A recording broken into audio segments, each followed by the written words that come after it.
una sa lahat. Ba't kayo galit na galit pag nagpe-Facebook ako? Ang hilig nyo rin mag-Facebook. So sasabihin nyo, hindi, kasi mas maraming nanonood kay Alan Cayetano kasi nagsasabi ako ng totoo. Bakit last year ba? Mas maraming nanonood sa'yo. Rafi at Erwin Tulfo. Problema, nabuko kayo na may tinatago kayo. Mga kapatid, alas 5:30 na. Ito na mga bumabanderang balita.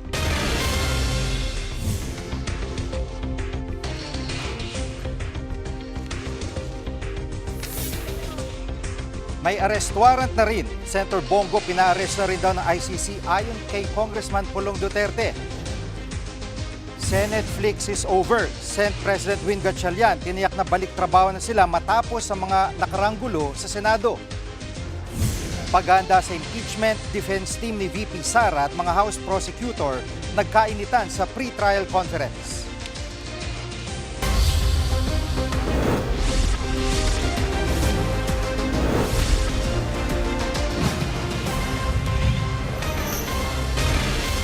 Pinaaresto na raw ng ICC Senator Bongo base sa impormasyong nakuha ni Congressman Paulo Duterte. Live mula sa TV5 Media Center, nangunguna sa balita si Camille Samonte. Camille, sino ang source dito ni Congressman Duterte? Jiggy, hindi pinangalanan ni Congressman Paulo Duterte kung kanino nang galing ang impormasyon, pero anya, galing daw ito sa isang mapagkakatiwalaang source. Ayon pa sa kongresista, bukod kay Senator Go, kasama rin daw sa ipinaa-aresto ng ICC ang dalawang dating police officers na hindi niya pinangalanan.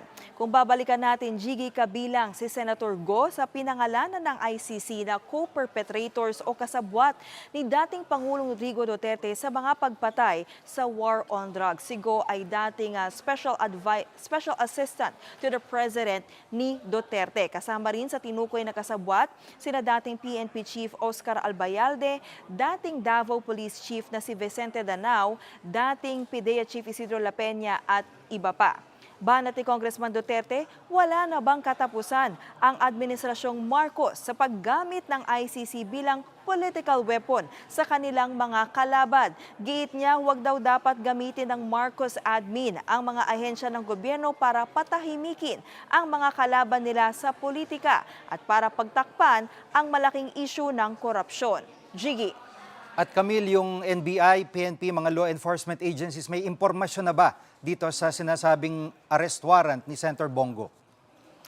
Jiggy, ayon sa Department of Justice, wala pa silang natatanggap na anumang detalye o kumpirmasyon kaugnay ng sinasabing arrest warrant laban kay Senator Go, na verify din daw ito ng Philippine Center on Transnational Crime o PCTC na siyang nakikipag-ugnayan sa mga ahensya ng gobyerno kaugnay ng ICC warrant. At sinagundahan din yan ni DILG Secretary John Vic Remulla. Narito ang kanyang pahayag. Wala pa ako nakita. Baka sabog siya nung narinig siya kasi wala pa kami nakikitang ganun eh. So wala, hindi namin alam. Wala pa. Ganyan din ang pahayag ng Philippine National Police. Wala pa rin daw silang natatanggap na impormasyon tungkol dito. Pakinggan natin itong pahayag ni PNP Chief Police General Melesio Nartates. Buti ko siya, alam niya. Ako, hindi ko alam. Pero sir, if ever may mga preparations pa tayo, kung sakali maglabas additional warrant? The Philippine National Police is ready. Camille, may pahayag na ba ang kampo ni Senator Bongo tungkol sa usaping ito?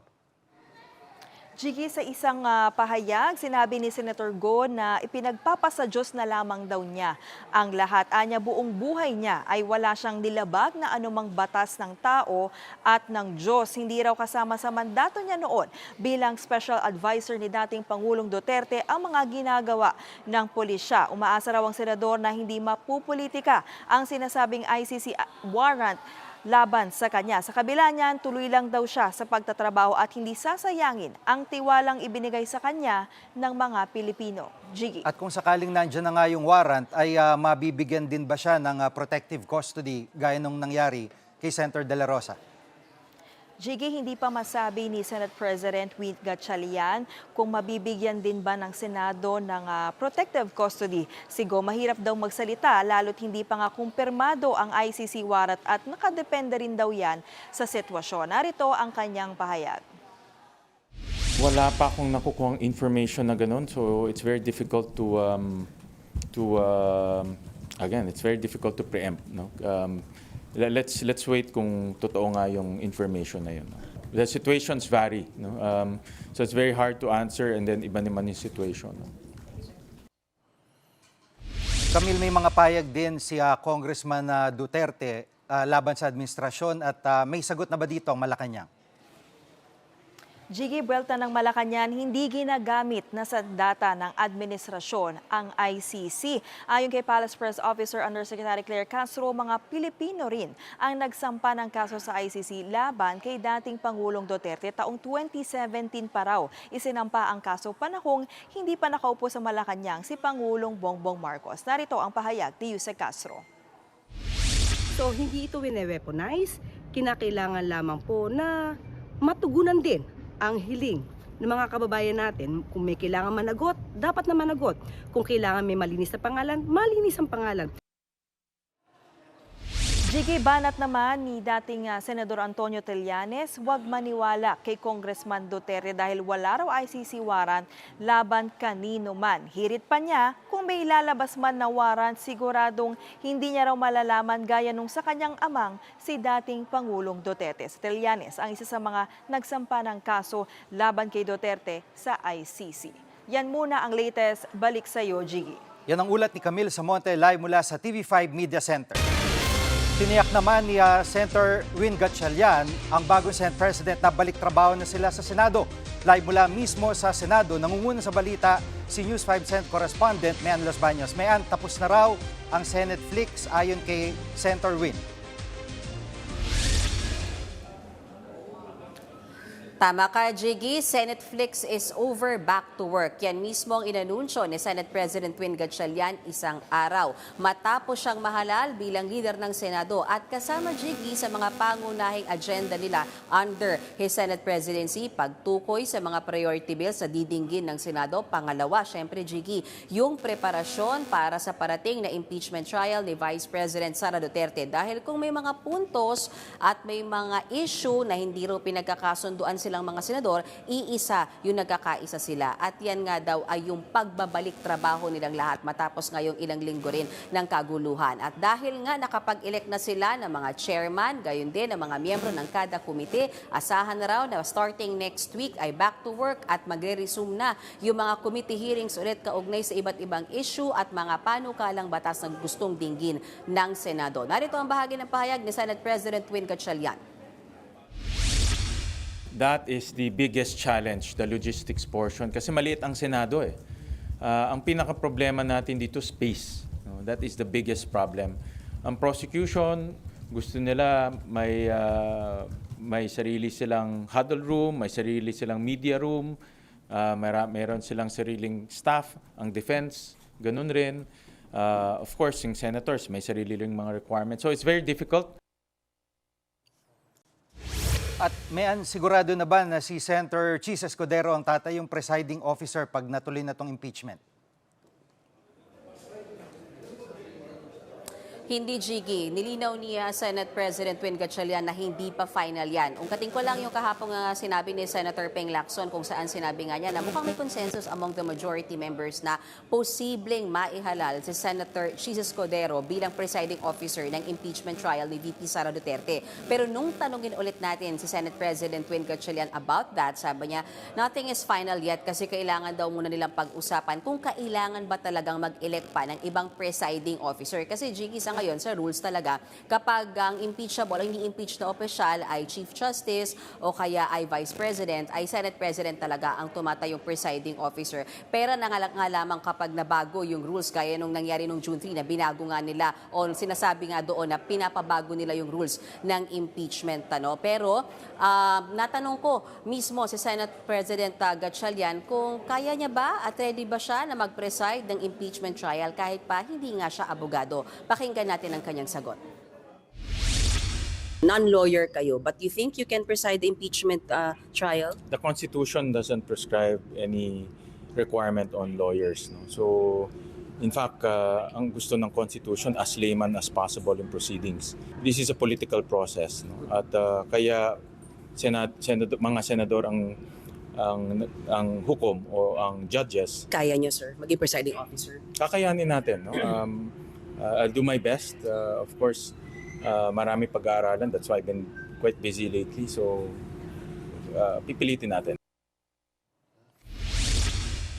At Mayan, kumusta naman sila Senator Gatchalian, Senate President Gatchalian at yung minorya ngayon?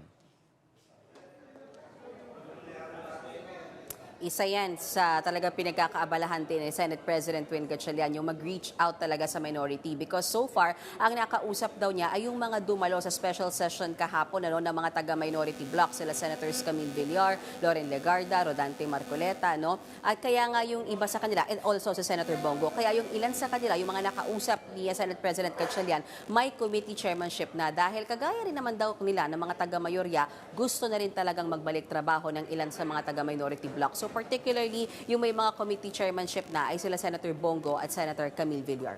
Chigi. At may payag si Senator Lacson na malaking pondo ang nasayang dahil sa nung panahon ng pamumuno ni Senator Cayetano. Anong detalye nito, Mayan? Tama ka, doon sa pinalabas na pahayag ni Senator Ping Lacson, sabi niya umabot ng 700 million pesos yung nalustay na pera in 28 days daw na naging Senate President, Senator Alan Peter Cayetano. So saan nagmula yung pagkalustay ng pera na yan? Yung kaguluhan daw sa Senado, pagtakas sa Senator Bato de la Rosa while under Senate custody, at yung pamboboykot doon sa mga sesyon na hindi natuloy, yung mga hindi rin natuloy na mga committee hearings dahil nga kulang-kulang silang mga senador, bagay na inayunan ni Senate President Win Gatchalian. Sabi niya talagang mayroong nasayang pera pero kailangan nga daw talaga bumawi ang mga senador kaya dapat talaga back to work na sila. Pero hindi yan pinalampas si Senator Alan Peter Cayetano dahil sa kanyang Facebook Live kanina, sinagot niya yan. Sabi niya mukhang naghahalin-hinan lamang daw yung mga taga-majority block sa pambabatikos sa kanya. Pakinggan naman natin ngayon, Jiggy, ang pahayag ni Senator Alan Peter Cayetano. Sabi ni Senator Lacson, sayang ang pera. Nung si Alan Cayetano ang Senate President, 700 million ang nagastos. Sabi ko, saan kaya galing yon? Tapos, sabi ko, total, magaling mag-divide sila Senator Lacson, very divisive. Magaling naman talaga sila mang-intriga Nagte-take turns lang naman po. Si Raffy Tulfo, si Erwin Tulfo, si Senator Ping Lacson. Tapos yung iba sa grupo nila, yung tag team lang yon para, kayo naman mang-inis kay Alan. Kayo naman magkalat ng hindi totoo. At Mayan, ngayong may bagong Pangulo na itong Senado ay papaano yung mga petisyon sa Supreme Court ng Cayetano Block? Anong mangyayari dito?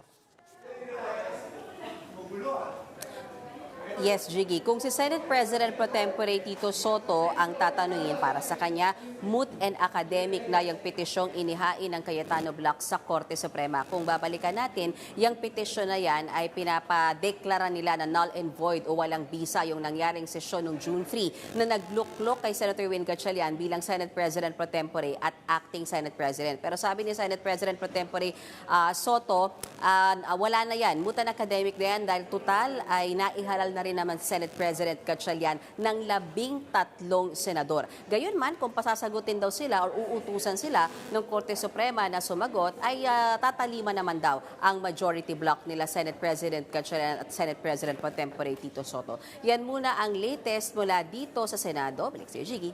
Yan ang ulat ni Men Los Baños live mula sa Senado. Susunod, House Prosecutors at Defense Team ni VP Sara nagkainitan sa pre-trial conference. At ilang pang Ateneo Blue Eagles players nagbigay ng salaysay sa NBI at CIDG kaugnay sa trahedya. Diyan lang kayo mga kapatid, dapat una sa lahat.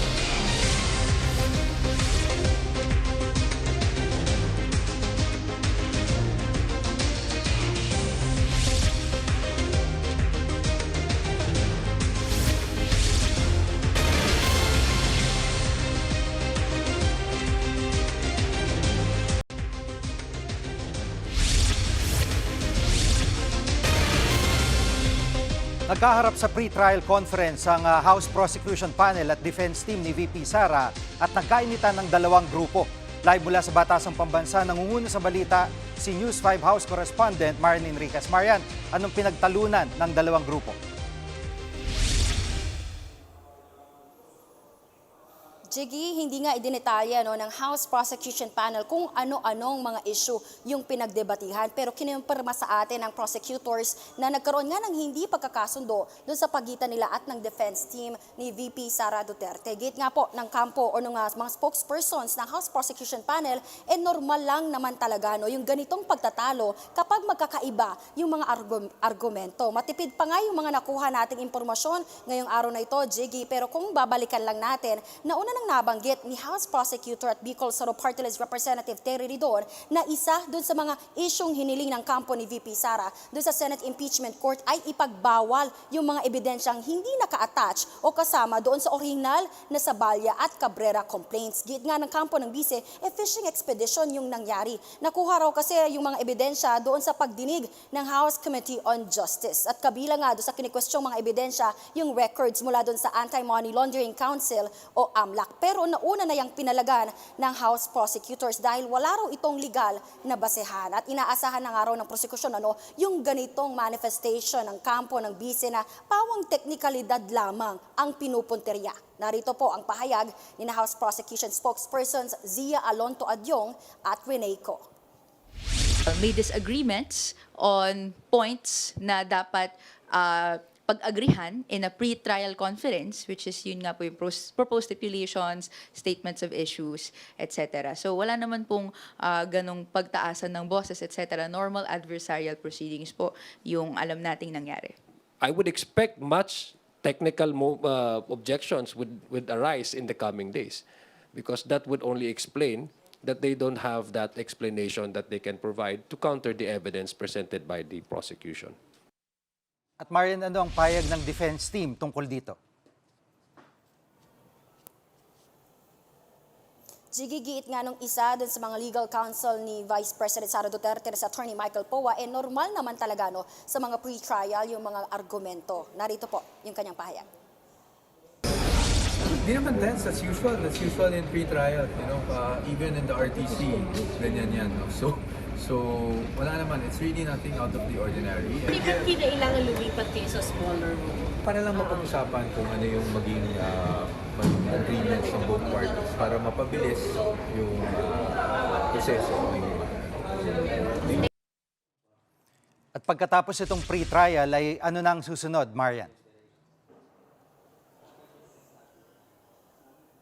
Jiggy, ay nga doon sa prosecution panel, nasa 30 trial dates daw yung hinihiling ng defense team para maglatag pa lang ng mga ebidensya. At kung 3 araw o Lunes hanggang Miyerkules nga lang yung pagliliti sa isang linggo, aabot yan pa lang ng 3 buwan para lang doon sa paglalatag ng ebidensya ng defense team. Samantala, Jiggy, yung House Prosecution Panel naman, walang hiniling na specific number of trial days. Darito po yung pahayag ni Congressman Adyo. Ang position lang naman ng House Prosecution Team is it would be a speedy trial. It will not drag on like with the unnecessary delay na magkaroon na ng judgment ang impeachment court at enough time para mapag-usapan at may latag ng House Prosecution Team yung kanilang ebidensya. At Jiggy, hindi nga natapos ngayong araw yung pre-trial conference ng defense at prosecution teams. Ipagpapatuloy nga daw nila sa Lunes yung pagmamarka ng ebidensya at inaasahan daw na medyo matatagalan pagdating do sa 2 articles of impeachment, particular na yung tungkol do sa confidential fund misuse at yung unexplained wealth. At sa July 6, mag-uumpisa ng gumulong ang mismong paglilitis kay VP Sara. Yan muna ang latest. Dito sa Kamara, balik sa'yo, Jiggy. Yan ang ulat ni Marian Enriquez live mula sa Batasang Pambansa. Samantala, humarap na rin sa NBI ang iba pang mga players ng Ateneo Blue Eagles. At live mula sa NBI headquarters sa Pasay, si Gio Robles. Gio, anong mga sinabi o pinahayag nitong mga players na ito? Jiggy, kasalukuyan pa rin kinukunan ng salaysay ang mga nalalabing miyembro ng Ateneo Blue Eagles na humarap sa mga investigador ng Task Force Baterbonia and Adili na binuo ng National Bureau of Investigation o NBI. Kasama na dyan ang team captain ng koponan na si Jared Bahay. Kasama rin ang ibang players na sina Kyle Gamber, Ian Espinosa, Alden Cainglet, 3rd Ebdane, Waki Espina, Dro Bongo, Malcolm Tyler at Sean Tuano. Tumanggi muna silang magbigay ng pahayag sa atin kanina. Nauna nang humarap ang nasa 18 manlalaro ng koponan nitong Martes at Miyerkules sa pangunguna naman ni Sam Reyes, Kiefer Alas at EJ Capihe. Bukod sa mga manlalaro, dumating din si Sandro Soriano, ang assistant coach ng Ateneo Men's Basketball Team. Kasama si Soriano sa team building ng koponan sa Dipakulaw, Aurora, kung saan nalunod sina Rene Baterbonia at Divine Adiri. Jiggy. At Gio, may impormasyon na ba kung kailan naharap sina Coach Tab Baldwin at Epok Kimpo? Jiggy, dito sa NBI, bukas ang schedule ni Baldwin na humarap sa mga investigador at maging yung dating team manager na si Epok Kimpo. Kasama na rin dyan ang 2 pang ibang coaching staff ng Ateneo Blue Eagles. Jiggy. Sa panig ng PNP-CIDG, may humarap na rin ba sa kanila ng mga players ulit? Actually, Jiggy, yung mga humarap dito na players ng Ateneo Blue Eagles sa NBI kahapon ay yun naman yung dumulog ngayon sa PNP-CIDG, sina Travis Roberts, Joaquin Espina at Kiefer Alas na nauna na ngang nagbigay ng pahayag sa isang podcast. Tikom naman ng CIDG personnel sa isinasagawang fact-finding mission parallel investigation yung sinasagawa ng PNP-CIDG at maging po dito sa NBI. Bukas naman inaasahan ang pagdalo ng dating head coach, as I mentioned, na si Tab Baldwin matapos hindi sumipot sa naunang ipinatawag kahapon. Sa kabuuan, 48 personalidad, as I'm reading it right now, ang binigyan ng sabina ng CIDG. Jiggy. Gio, ano naging sentimiento ng komunidad doon sa ginanap na town hall meeting sa Ateneo? Jiggy, napanood nga natin yon at naging mainit ang talakayan sa town hall na idinaos ng Ateneo de Manila University noong Martes. Dumalo sa town hall ang mga estudyante, faculty, staff, mga magulang at alumni ng universidad. Isa sa mga pinuna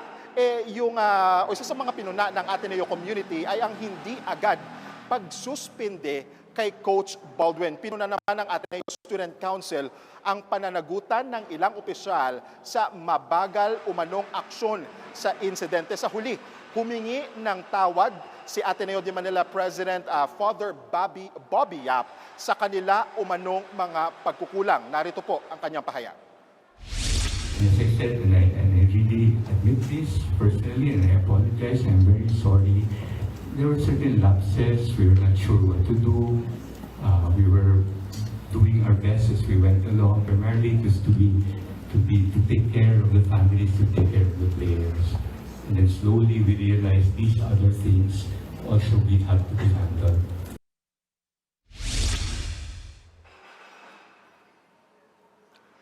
Jiggy, kinumpirma rin sa atin ng NBI na isa nga si Father Bobby Yap o yung pang-president ng Ateneo de Manila University sa mga ipinasabina ng ahensya. Nakaschedule siya sa susunod na linggo na humarap sa mga investigador ng Task Force Baterbonia and Adili. Jiggy, balik sa'yo. Maraming salamat, Gio Robles, live mula sa Pasay. Susunod, Pangulong Marcos nakipagpulong kay Russian President Vladimir Putin. At kasunduan para sa kapayapaan, pinirmahan na ng Amerika at Iran. Huwag kayong bibitiw, dapat una sa lahat.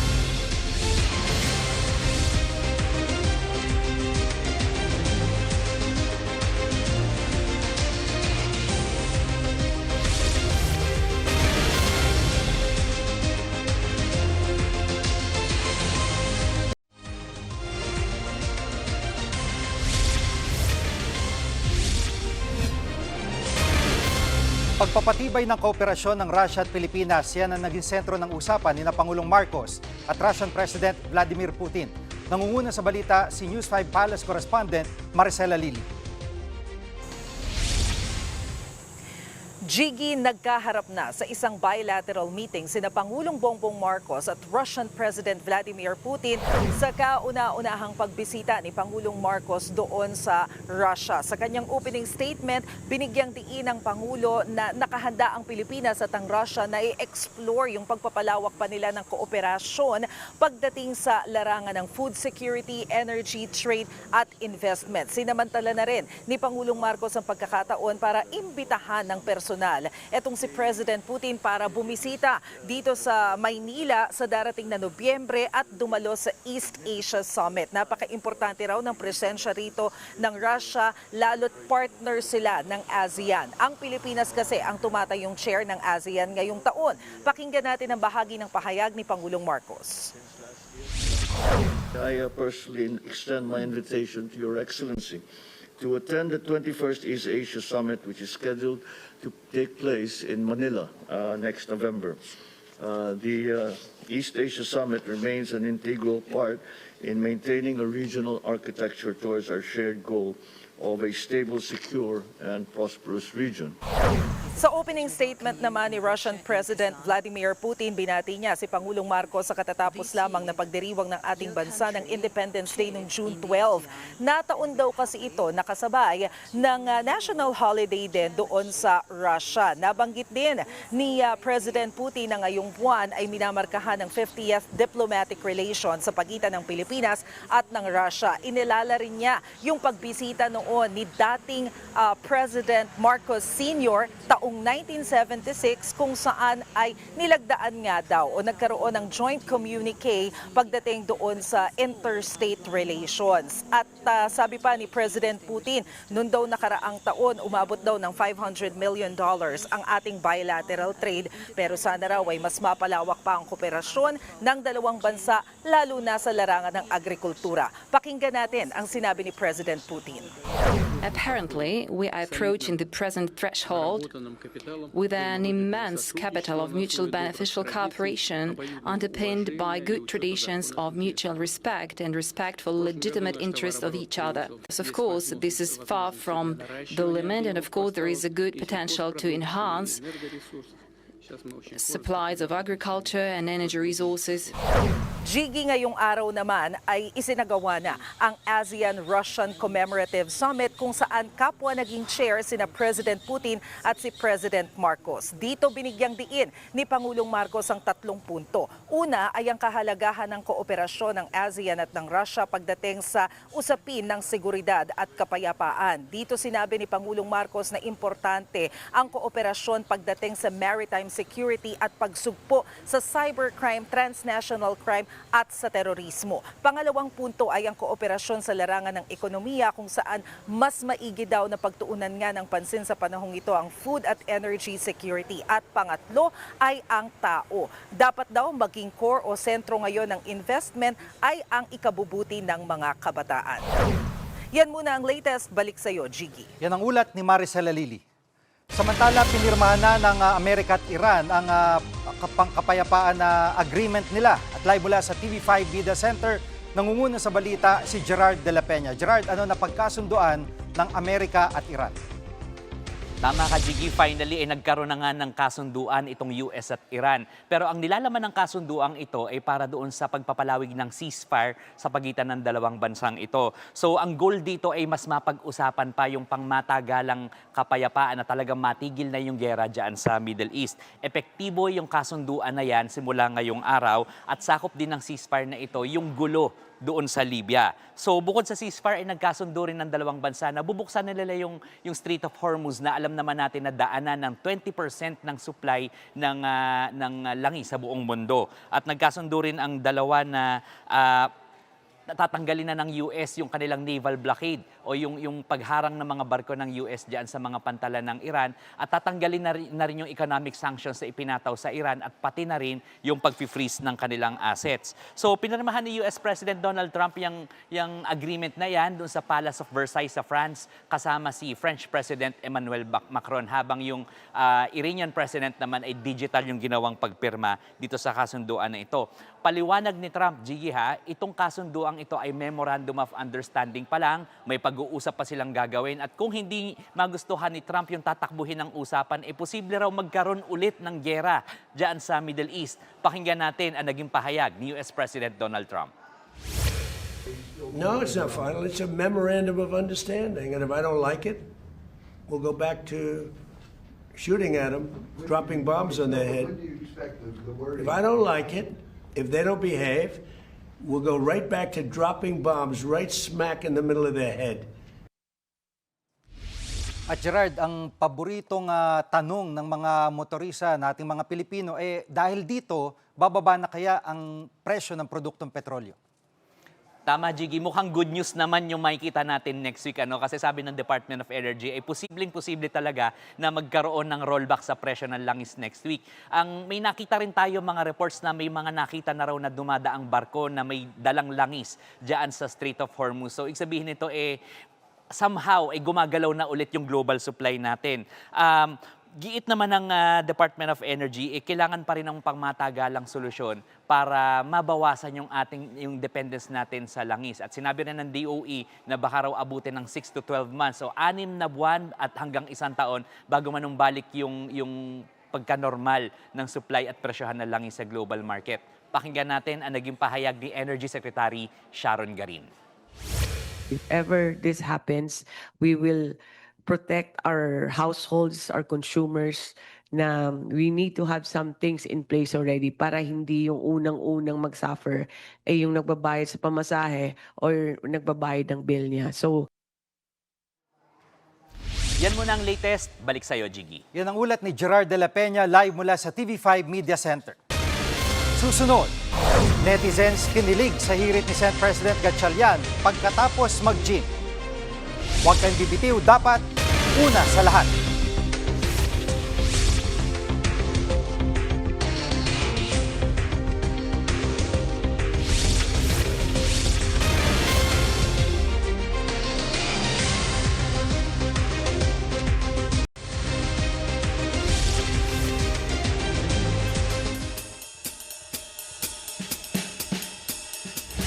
Pahabol mga kapatid, napaflex si Senate President Win Gatchalian ang kanyang healthy routine sa kanyang press con kanina. Sorry, galing ako gym Yeah, nauhaw ako. Hindi ako nakainom. Kwento ni Gatchalian, nag-gym siya para mawala ang stress sa trabaho. Kinilig naman ng ilang netizens sa hirit ng Senate President. Parang CEO daw ng Chinese drama series ang datingan ni Senator Win. Ang lakas daw makawatpad ng eksena. Napapost din sa TikTok ang ilang fans ng Senate President. Galing ako sa gym